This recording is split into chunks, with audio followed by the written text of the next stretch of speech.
Hi everyone, welcome to our lecture on international business. Today we will be continuing from the last lecture where we had stopped. So, in the last lecture we had discussed about foreign exposure, foreign market exposure, and we talked about the FERA and FEMA, right. So, what is FERA and how it got converted into FEMA, and what were the difference between the two acts basically, right. So, FERA was more stringent and it was like a criminal offence, and FEMA is slightly less stringent in comparison. And then we talked about the transaction exposure, translation exposure, which is basically an exposure which is explained on the only books of accounts. So, today from there we will move into the financial markets, right. So, when I say the financial markets, I am sure you must be getting an idea that it is a huge market and there is a lot of transactions going on, right. So, what is this financial market? How it is defined? So, a financial market is defined as the mechanism that facilitates the transfer of funds from a lender who has surplus units to a borrower who has deficit. So, that means there is somebody who has got extra money and he does not have any, let us say he wants to give it to somebody, and there is somebody who wants the money so that he can use it for his business purpose or something. So, in these two cases, so this lender has this surplus and he gives the money to the borrower, and the borrower uses this money for its advantage, right, and then the borrower maybe would pay an interest to the lender, right. So, the institutions and instruments are integral part of the financial market. So, what are these institutions? For example, you can see the stock market, the bond markets, money market, derivatives market, futures market, insurance, foreign exchange markets, they are all part of the financial markets, right. And we have several instruments for, like for example, we have stocks, bonds, the commercial paper, the deposits, right, bank acceptances, etc. When funds flow across national boundaries and the transfer is between parties residing two different countries, let us say, there comes into existence the international financial market. So, when you extend the financial market to more than one country, then it is a case of international financial market. We say it is as an international financial market. The international financial market is a worldwide marketplace in which buyers and sellers trade financial assets such as stocks, bonds, currencies, commodities and derivatives across the national border. So, you can get an example idea from this figure, right.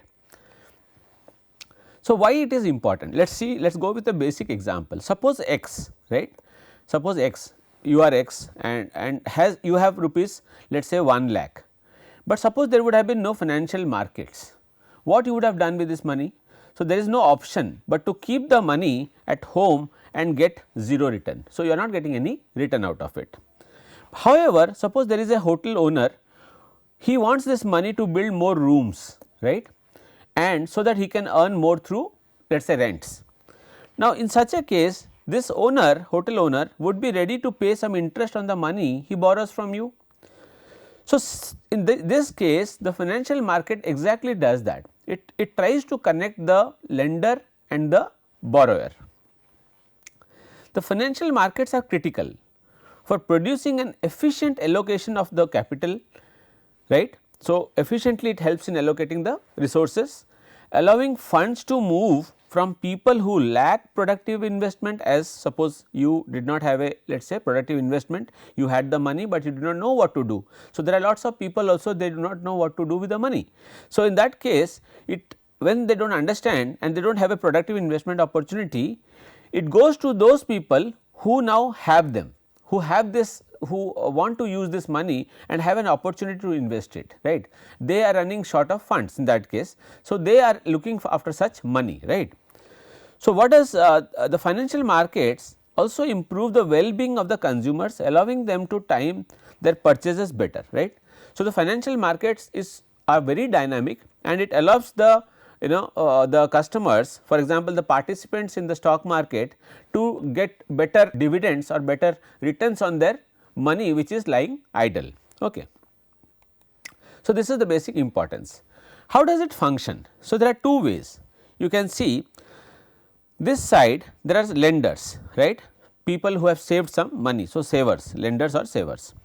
So, there are some let us say household people, some housewives who are saving some money, business firms who have got some cash reserves, government, foreigners, right, who have got some money saved with them, right. So, these funds they can give it to the financial, through the financial market they can give it to the borrowers or the spenders. So, the borrower are the again the people who are the business people, the government requires for let us say to make bridge, schools, hospitals, etc. There could be people, households, foreigners, again the same kind.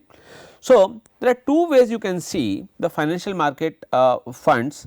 One is called the direct and the indirect finance, right. So, direct finance is when there is direct connection between the saver or the lender and the borrower, right.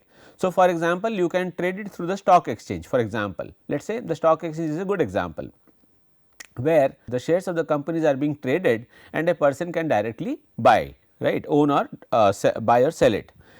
But indirect finance comes into play when there is a financial intermediary comes into play. Who is this financial intermediary and why is he required, right? This financial intermediary has a lot of importance, we will see in the next slide.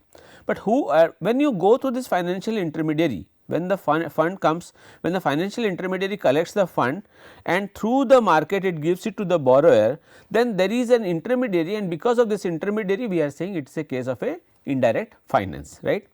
For example, the bank collects deposits from several large number of people through savings account and other kinds of accounts, right, and it uses this money to give it as loan to let us say industrialists and other people who utilize this money in a more productive manner supposedly, right.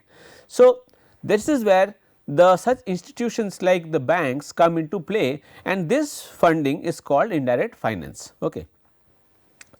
Now, look at the financial intermediaries, as we said why they are important first of all and who they are. Instead of the savers, the people like you and me who have saved some money investing directly with borrowers, a financial intermediary such as the bank plays as the middleman, right. So, the intermediary obtains the funds from the savers, as I said the banks does it from us, and it then makes the loans and investments with the borrowers. It is needed because of few things: the transaction cost, risk sharing and asymmetric information. So, what it is doing, why this intermediary is important? Because of three basic reasons. One, it has a good influence through the transaction cost, through the risk sharing mechanism, and because information is not in a symmetrically distributed across to all stakeholders, right. So, who are the basic financial intermediaries? You can see central bank, the saving loan associations, insurance companies, mutual funds and brokerage firms, microfinance institutions, right, commercial banks, pension funds, so many are there. It is actually the primary means of moving funds from the lenders to the borrowers. Okay. So, what are these three things we talked about? One, we said transaction cost. Now, it refers to the time and money spent in carrying out financial transactions, right. So, when you make any transaction, there is always a cost attached to it, right. You are spending money, you are collecting information. So, all this takes and there is a resource spent on it. Financial intermediaries can substantially reduce transaction cost. These intermediaries like banks, they can substantially reduce the transaction cost because they have developed expertise in lowering them, and because their large size allows them to take advantage of economies of scale.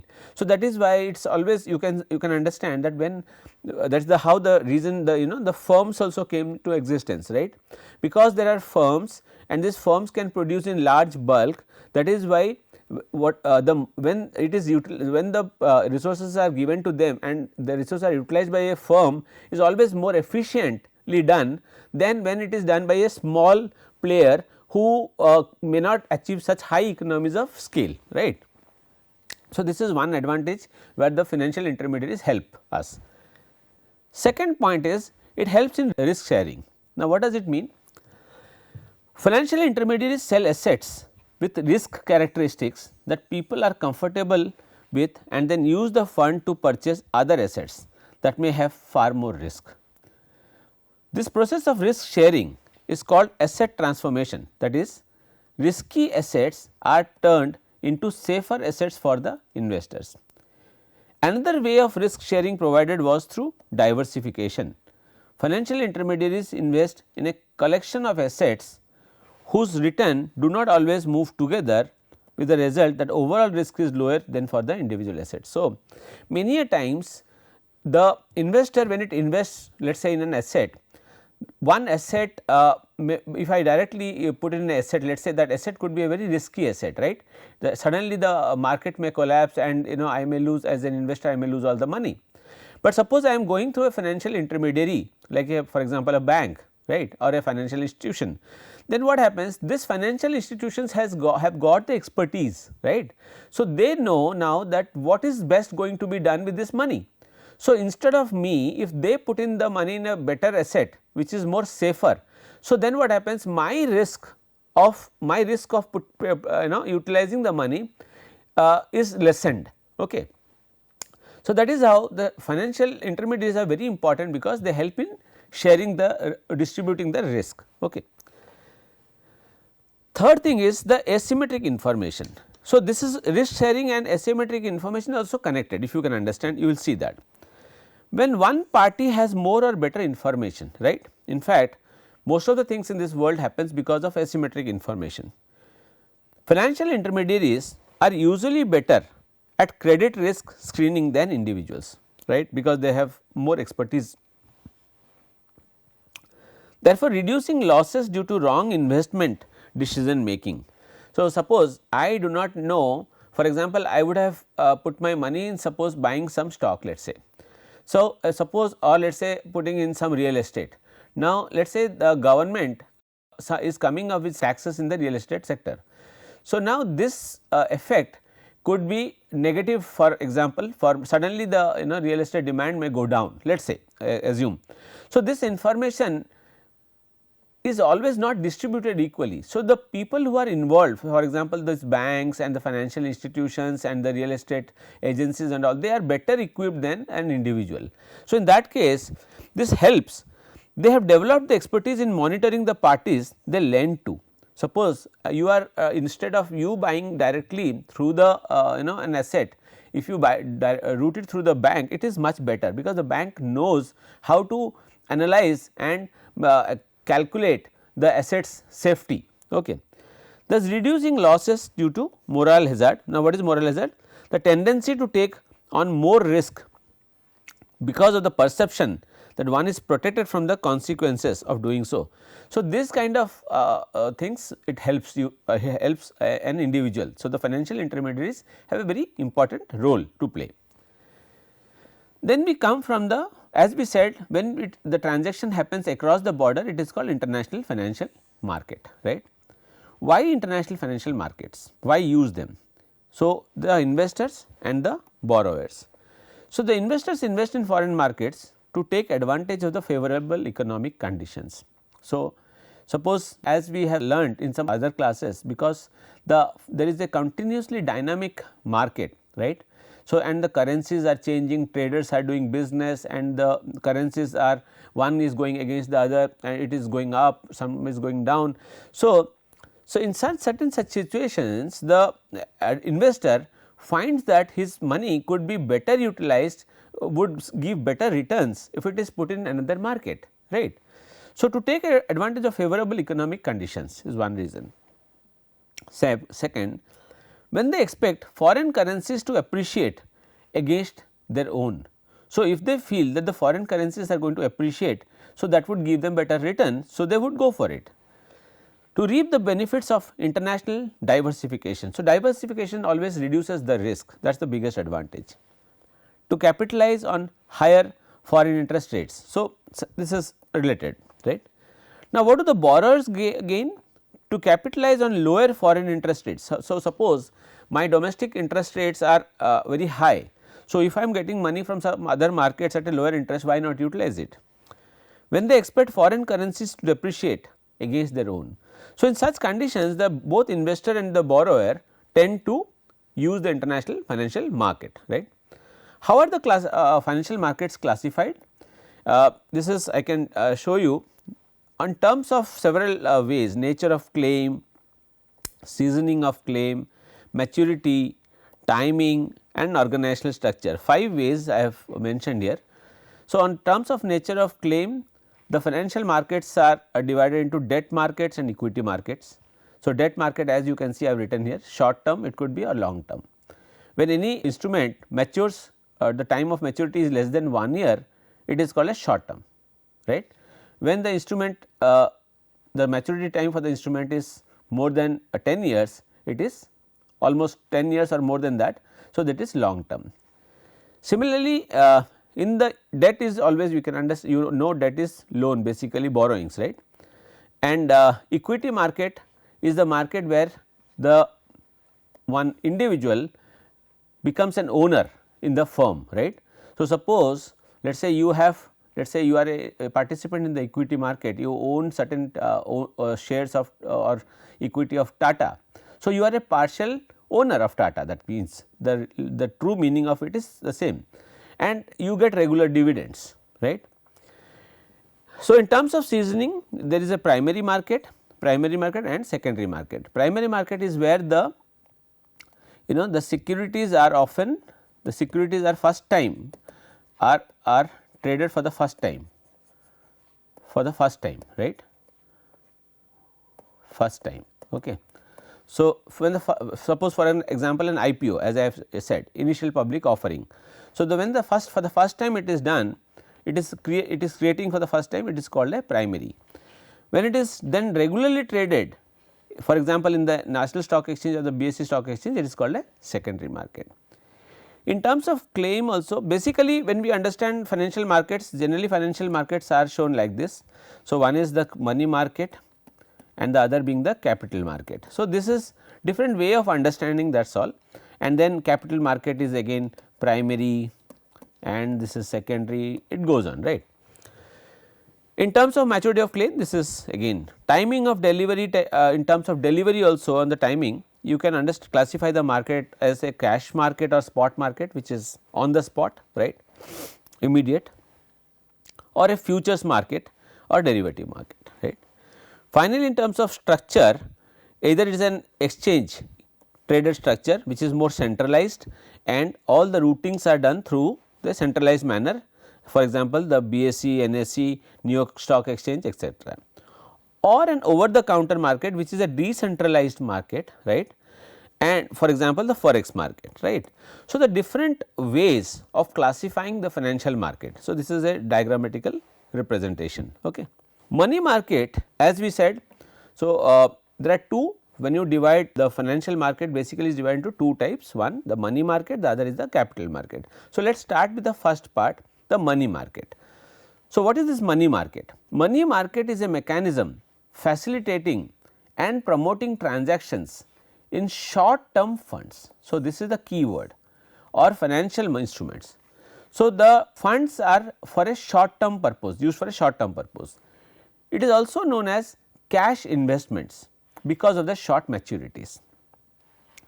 Efficient source of credit for it generates efficient source of credit for large financial institutions, non-financial corporations, government bodies who use this money for different purposes. They are large, generally issued in large denominations, usually 1 million or more kind of a, right. Money market instruments have short maturities, as the first line itself says, it is less than 3 months or it ranges from 1 day to 1 year.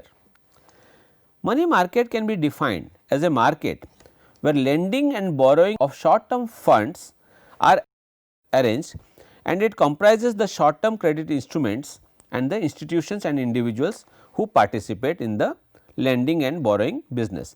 So, what are these short term credit instruments? Some of the instruments are like treasury bills, commercial paper, bankers acceptances, deposit, bill of exchange, etc. Okay. Now, the constituents of the money market. So, what constitutes? The central bank, the commercial bank, the cooperative banks, saving bank, discount houses, acceptance houses, etc., are the main constituents of a well developed money market. The central bank is regarded as the presiding deity. So, it is like a god, okay, of the money market. For example, in our case our RBI, and can influence the condition and activities of the market. So, the money market is largely controlled by the RBI, who is, as per this line, it is the presiding deity or the god, right. So, this deity will influence the condition and activities of the market. Certain specialized organizations like information bureaus, chamber of commerce, trade association, etc., help the smooth and efficient functioning of the money market by helping the collection and dissemination of information. So, these other organizations are also important because they help in the circulation of the or dissemination of the information. What is the function of this money market?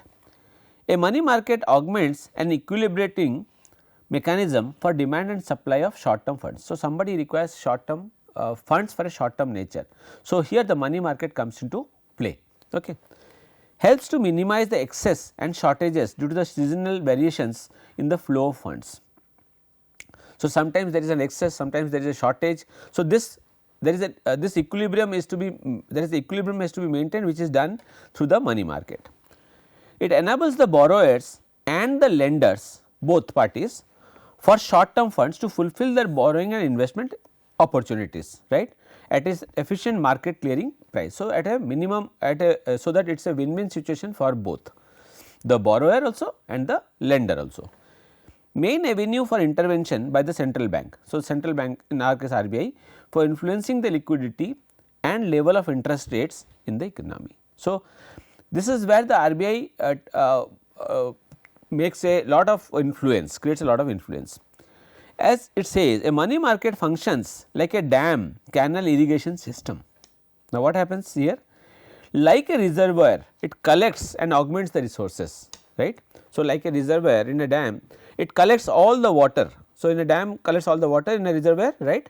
Similarly, the bank, like a dam, it collects all the money from different investors and stores in like a reservoir, and then helps in channelizing it to the various needed areas. So, as in dam you give it to different places, the water is channelized for agriculture, for drinking purpose, for several uses, for industries. Similarly, the banks also channelize to the various needed areas. Okay. Now, coming to international money market, capital mobility, the extent to which savers can move funds, right, across national borders for the purpose of buying financial instruments issued in other countries is part of the international money market. So, now you are more interested in capital mobility. So, to buy assets maybe in some other countries, right. The international money market is often termed as the euro currency market. Now, please do not confuse it with euro, right. The term euro currency has nothing to do with the euro currency or Europe, right, which, because this word euro is slightly confusing to many people, it has got nothing to do, and the market functions in many financial centers around the world. Okay. The euro currency market consists mostly short term funds with maturities of less than 1 year. So, the euro currency consists mostly short term funds with maturities of less than 1 year. This is the condition of money market. With the geographical extension, it has become a 24-hour a day operation, obviously, because there are different time zones around the world. So, India, for example, what time it is in India, America is US is around 11 hours, there is a gap. So, some countries we have a 3-hour gap. So, taking all together, it is working 24-hour, right. Commercial banks play the most dominant role in euro currency market. They act both as depositors and lenders, both, they do both the job. So, what is this euro currency? It is any foreign currency denominated deposited by national governments or financial institutions in banks outside their home market. So, when we deposit, for example, some money, Indian money, rupee, in some other market outside the home market, so then in that case it is called a euro currency. Example, US dollar that are held in a bank in London is termed as euro dollars. Japanese yen held on account in a Persian financial institution would be classified as euro yen, right. The foreign bank does not have to be located in euro, it is a prefix just as I said. If a Japanese company deposits yen in a Canadian bank, the yen will be considered euro currency.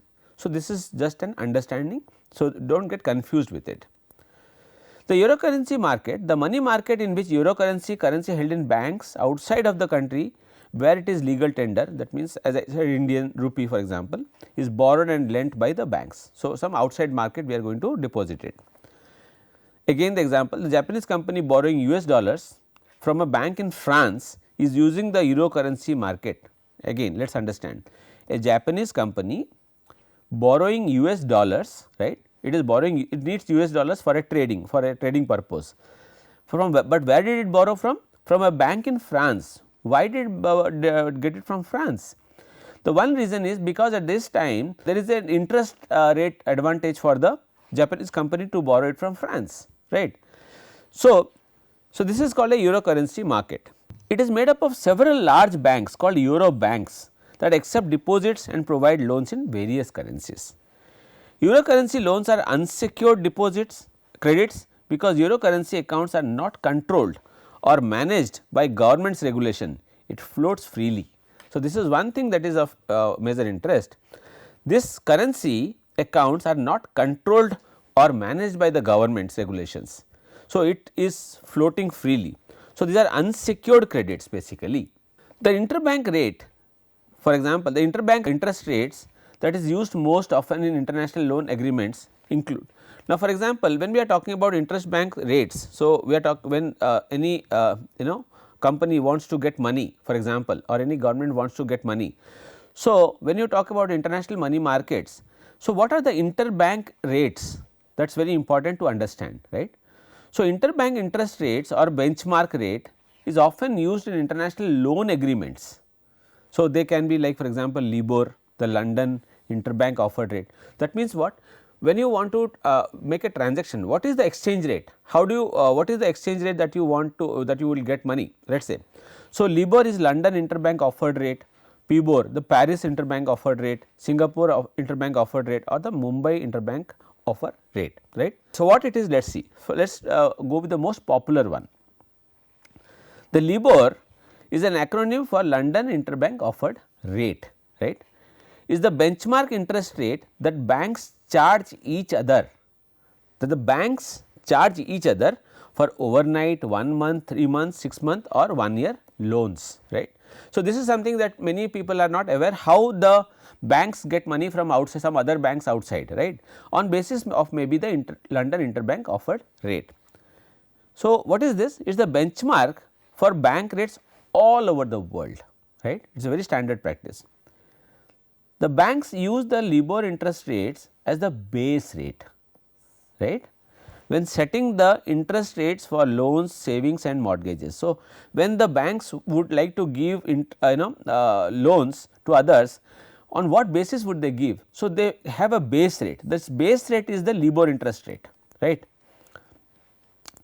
because if it is less than that then they are making losses, simple, right. Thomson Reuters publishes the rate each day at 11:55 am London time in 5 currencies. Which 5 currencies? The Swiss franc, the euro, the pound sterling, the Japanese yen and the US dollar. On August 4, 2014, the Intercontinental Exchange Benchmark Administration took over administration of LIBOR from the British Bankers Association. Earlier it was there with the BBA, but in 2014 the ICE took it over.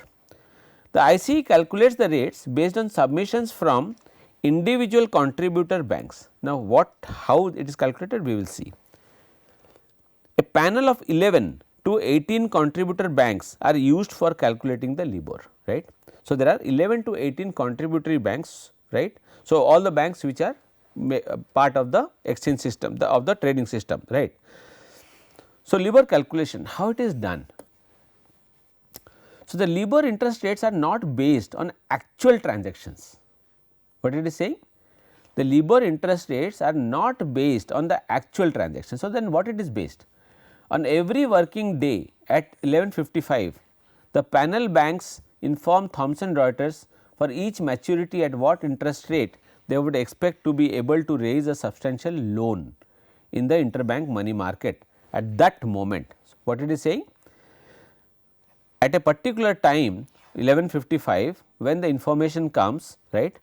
So, the panel banks mean the banks which are involved, right, or panelled, or basically they are part of this contributory banks basically. So, they would inform that at what interest rate they would expect to be able to raise a substantial loan, right. The reason that the measurement is not based on actual transactions is because not every bank borrows substantial amounts for each maturity every day, right. So, it is not same, right. So, they do not borrow a substantial amount each day.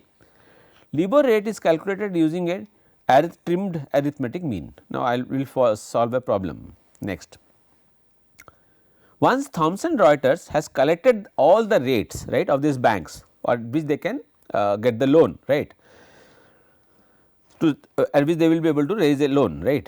So, they are ranked in descending order, they are ranked in a descending, the highest, then second highest, third highest, goes on till the lowest, and then the highest and lowest, and 25% of value are eliminated.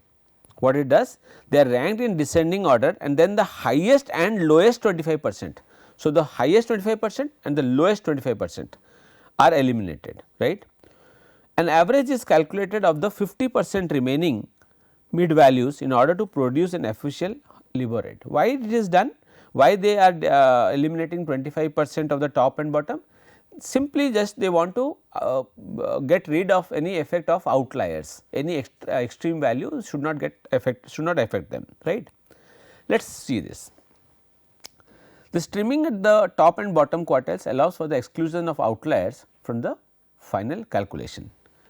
Number of contributors, suppose there are 18 contributors, 17 contributors, 16 contributors, 15, 14, 13, 12 and 11. What is the methodology? To find the outliers and remove them. So, when there are 18 contributors, the top 4 and the tail 4, that means the lowest 4 are removed. So, how many is remaining? Number of contributor rates averaged is now 10, right. 17 contributors, right. So, 4 and 4. So, it is not exactly 25, do not get into the calculation of because I had said 25% top, 25% at the bottom.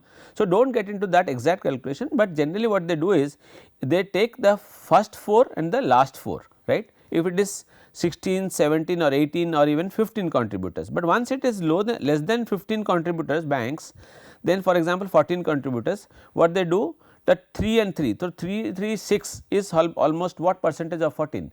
6 would be 14 was the 56, 40 some percentage, right, almost close to 50% that is, right.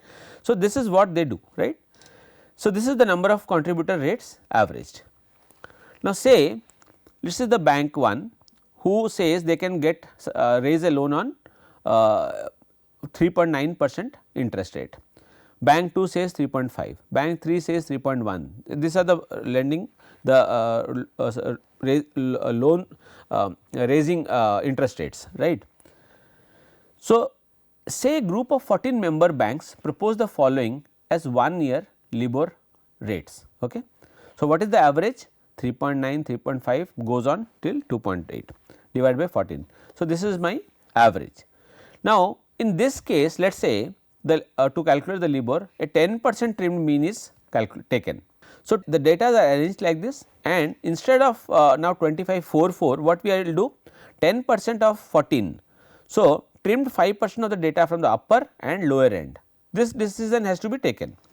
So, 10% of 14 is how much? 1.4, which is actually almost 1. We cannot, because had it been 1.5 and above, we have taken to 2. So, the new data set will now remove 1 from the top and 1 from the bottom. So, this is now you see. So, if you go to this one when they were all arranged. So, this one is cut and this one is cut. So, this now the new mean is equal to this divided by 12, because 2 banks are gone.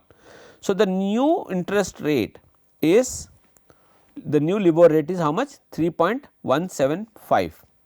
So, the current 1 year LIBOR rate will be 3.175% in this case. Now, any bank would or anybody who wants to do any transaction, now they would take this rate as the base rate and then they would maybe add another percentage on that and they will make the loans, right. Another interbank rate is the Mumbai interbank offer rate. Now, what is this? It is the rate at which the unsecured funds are borrowed by banks from one another in the interbank market. It is an indicator of lending rates for loans, okay, and used for calculating interest rates for securing interbank loans in the Indian market. So, we for to do any transaction in the Indian market, this is used for calculation. MIBOR is used by different Indian banks either for interbank lending of the surplus funds or for interbank borrowing for meeting the short term liquidity requirement. So, if there is a extra excess or there is a shortage, in both case there is an interbank lending or interbank borrowing. MIBOR is calculated every day by the NSE, right, as a weighted average of lending rates of a group of banks or funds lent to first class borrowers, right. First class borrowers means borrowers who have a very high credit rating. So, in this case the credit rating of becomes a very important parameter, right. MIBOR is fixed for overnight to 3 months, right, long funds, and these rates are published every day at a designated time. The rate is announced at 10:45 am every day. Okay. MIBOR is calculated on the basis of the data collected from a panel of 30 banks and primary dealers. Okay. The panel has a mix of public sector banks including SBI, CBI, private sector banks including like Axis, HDFC, and foreign banks including Citibank, Deutsche Bank, and primary dealers including ICICI Securities, PNB Guilds Limited, etc. Right. The rates are then calculated by a combination of two methods, polling and bootstrapping. Now, what is this polling method? The rates are taken from the market's participants including these 30 banks and primary dealers. However, there is no guarantee that participants will give real and honest rates. Therefore, in India polling is combined with bootstrapping. Now, what is bootstrapping? Let us see. Bootstrapping, many of you must have understood or done when you are doing data analysis, which is a kind of a random number generation method, right. When you run short of data, generally it is used. It is a statistical method that basically reduces the noise means basically the error, right, and identifies the outliers in the data collected from market participants. So, it generates the combination is said to be better than applying the polling method alone, because here people may be dishonest, they may not give the right information. So, a combination of polling and bootstrapping is used. It is also expected to help against any attempt by the market participants to come together and influence the interest rates, right. The rates are published on at the NSE website and news agencies. So, the LIBOR and the MIBOR are the two important rates. There are four basically we saw, right, the Singapore also, and we also talked about the Paris interbank offer.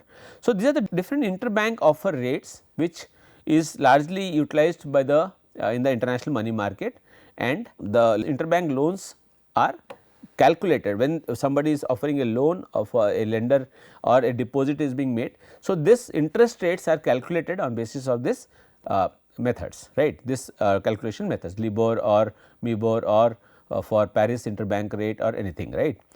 So, this is all we have for today. So, we will continue from here in the next lecture, right. So, thank you very much.